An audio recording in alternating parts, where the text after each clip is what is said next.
काय अमृता, तुला काय गरज आहे यूट्यूब करायची? अरे कशाला तू यूट्यूब सुरू केलंस?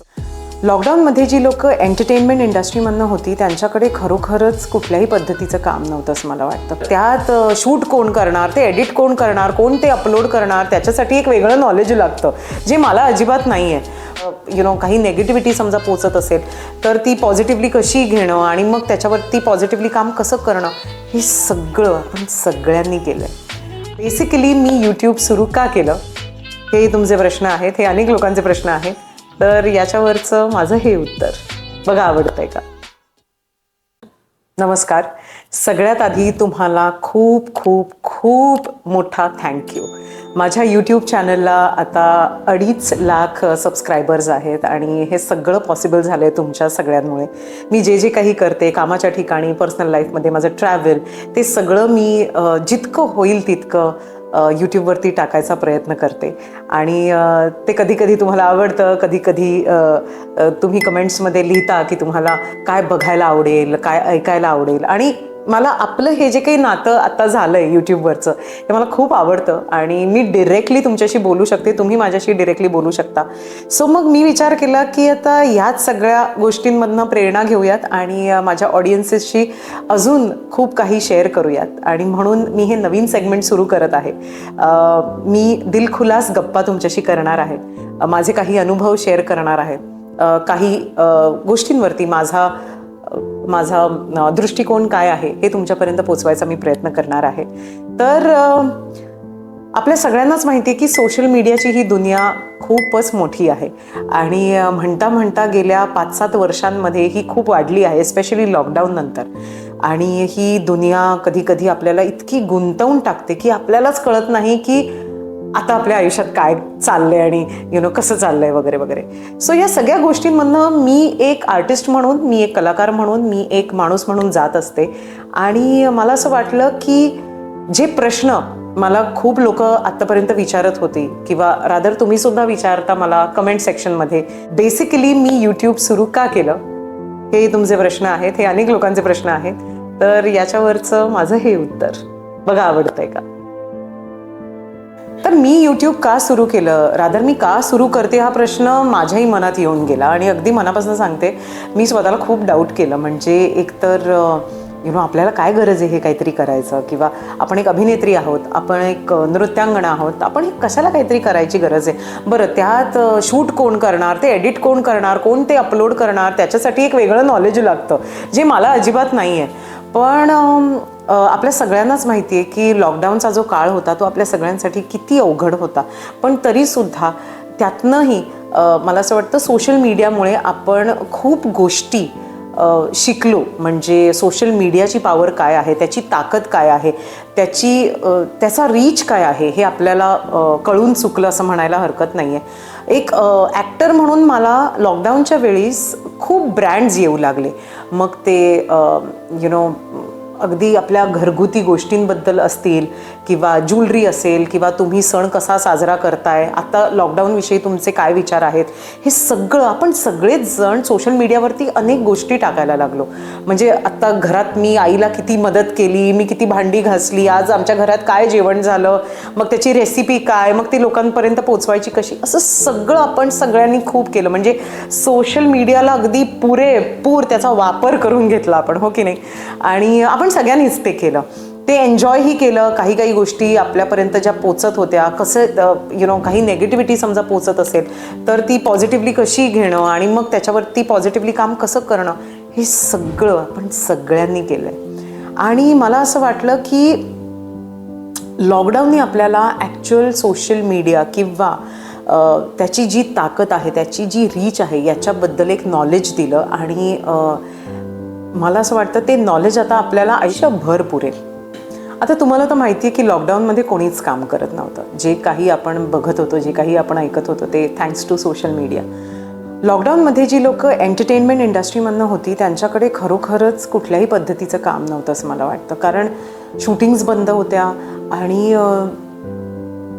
टी व्हीवर किंवा फिल्म्समध्ये दिसत राहणारे सगळी जी लोकं होती ती सगळीच घरात बसली होती. आणि मला असं वाटतं की जेव्हा जरा लॉकडाऊन संपलं आणि जरा नॉर्मल लाईफ सुरू झाली ना, त्यानंतरही मला नाही वाटत आहे की आमच्यापैकी खूप लोकांकडे तेव्हा कामं होती. कारण कसं काम असणार, कारण survival was the basic need of that time. आणि एंटरटेनमेंट वगैरे खूप नंतर लोकांच्या लक्षात येत होतं. लोकांना स्वतःच्या प्रॉब्लेम्समधनं, स्वतःच्या इश्यूजमधनं निघायलाच खूप वेळ लागणार होता. आणि मग ते एंटरटेनमेंटविषयी कसं काय विचार करतील वगैरे वगैरे. सो तेव्हा म्हणजे मला माहिती आहे की मी चंद्रमुखीचं प्री प्रोडक्शनवरती काम करत होते, वर्कशॉप्स वगैरे सुरू होते, पण हा चित्रपट कधी शूट होणार, कधी लोकांच्या भेटीला येणार, काहीच माहिती नव्हतं. इतकं ब्लर होतं सगळं as far as entertainment industry goes or for that matter shootings go, you know. आणि मग मी विचार केला की आता लोकांपर्यंत कसं काय पोचायचं यार. फक्त सोशल मीडियाच आहे, किती आपण इंस्टाग्रामवरती पिक्चर्स टाकणार किंवा किती काय करणार. तर मला आठवतं तेव्हा मी एक डायरी नावाचं काहीतरी छोटंसं सुरू केलं होतं, ज्याच्यात मी काहीतरी माझे अनुभव लिहित होते. आणि ते जे मी लिहित होते ते मी इंस्टाग्रामवरती अपलोड करत होते. आणि तिकडून मग मला यूट्यूब चॅनल सुरू करायची ऊर्जा मिळाली. मग मी विचार केला की हे जे काही मी बोलत आहे किंवा जे काही मी माझे अनुभव शेअर करत आहे हे मी यूट्यूबवरती करायचा प्रयत्न करते. तेही शेवटी एक प्रकारचं माध्यमच आहे ना, जिकडून मी माझ्या ऑडियन्सेसपर्यंत पोहोचू शकते. आणि तिकडून छोट्या प्रमाणात मी यूट्यूब सुरू केलं. आणि म्हणता म्हणता लॉकडाऊन संपलं. त्याच्यानंतर चंद्रमुखी चित्रपट हा लोकांच्या भेटीला येणार होता. आणि आता विचार केला की आता काय करायचं, कारण प्रत्येक शहरात जाऊन आपण ते प्रमोट करू शकत नव्हतो. तर मग आता काय करायचं.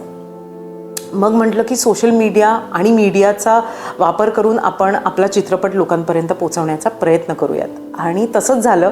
चंद्रमुखी येणार म्हणून मी माझं सोशल मीडिया, मग ते यूट्यूब असो, मग ते इंस्टाग्राम असो, फेसबुक असो, याच्यावरती खूप जोमानं काम करायला लागले.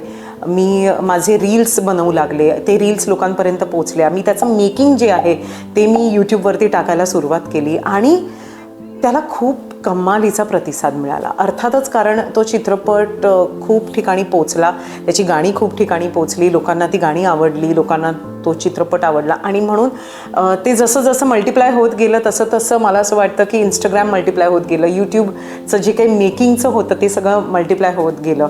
आणि खरंच सांगते, मला माझ्या ऑडियन्सेसपर्यंत पोचायचं होतं. मग ते चित्रपट असो किंवा मी जे काही माझ्या पर्सनल आयुष्यात करते, माझ्या करिअरशी निगडीत ज्या काही गोष्टी करते, मला माझ्या ऑडियन्सेसपर्यंत पोचायचं होतं. आणि यूट्यूब एक कमालीचा माध्यम राहिला ते पोचवण्यामध्ये. आणि मला असं वाटतं की मी आज जेव्हा यूट्यूब माझं बघते तेव्हा मला त्यात एक गोष्ट कायम मिळाली आहे. आणि तो म्हणजे निखळ आनंद मिळाला आहे मला. मी जे काही करते, मग ज्या भाषेत मी बोलते किंवा मी असं म्हणेन की जे काही मी लोकांसमोर प्रेझेंट करते त्या सगळ्यांमधनं मला माझ्या ऑडियन्सेसशी बोलता येतं, त्यांना कमेंट्स करता येतात. आणि त्या कमेंट्स मी वाचते. म्हणजे अगदी जातीनं लक्ष घालते मी की कोणी काय कमेंट केली आहे, कोणाला काय आवडतं आहे, कोणाला काय आवडत नाही आहे, ह्या सगळीकडे मी खरोखरच जातीनं लक्ष घालते. आणि त्याच्यामुळे मला त्याचे एक कॉन्व्हर्सेशन, तो जो एक बॉन्ड तुमचा आणि माझा जो काही झाला आहे ना, तो मला प्रचंड आवडतो. अर्थात त्याच्यात काही गोष्टी कधी कधी तुम्हाला आवडत नाहीत, त्यासुद्धा तुम्ही माझ्यापर्यंत पोचवतात. मग मी त्याच्यात थोडाफार सुधार करते. आणि मग त्या म्हणजे it's a give and take game, that's the thing. So मला प्रचंड आनंद मिळालेला आहे. आणि खरं सांगायचं तर मी ज्या इंडस्ट्रीमध्ये काम करते ना, तिकडे सतत काम असतं असं नाही आहे.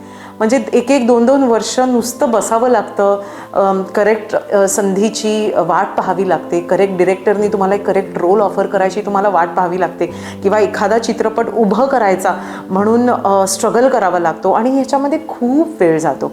आणि ते कष्ट असतात, तो जो काही प्रवास असतो तो मला खूप आवडतो करायला.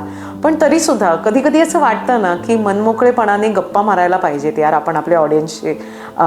त्या काळामध्ये आपण काय काय गोष्टींमधनं जातो ते सुद्धा कधी कधी शेअर करावं असं वाटतं तुमच्या सगळ्यांबरोबर. आणि म्हणून मी यूट्यूब चॅनल सुरू केलं की तुमच्या माझ्यामध्ये गॅप नको यायला. चित्रपट येतील, चित्रपट होतील, मी एखाद्या वेगळ्या रोलमध्ये तुम्हाला दिसेन, पण तुमच्या माझ्यामध्ये अजिबात गॅप नको यायला, म्हणून मी यूट्यूब सुरू केलं.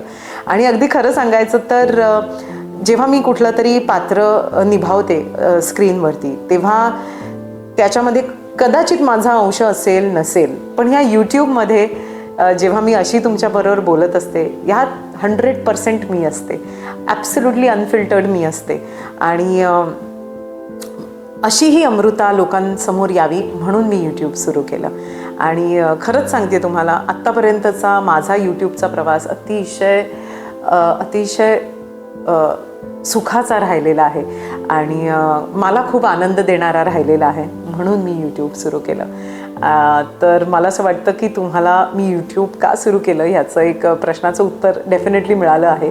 आणि आपला हा जो काही बॉन्ड आहे हा मला असाच पुढे कायम ठेवायचा आहे आणि त्याच्यासाठी मी यूट्यूबवरती असे वेगवेगळ्या गोष्टी घेऊन येत राहीन, ज्या कधीतरी तुम्हाला आवडतील, कधीतरी आवडणार नाहीत. But it is okay. असा काही हार्ड अँड फास्ट रूल नाही आहे की तुम्हाला ते सगळंच आवडायला पाहिजे.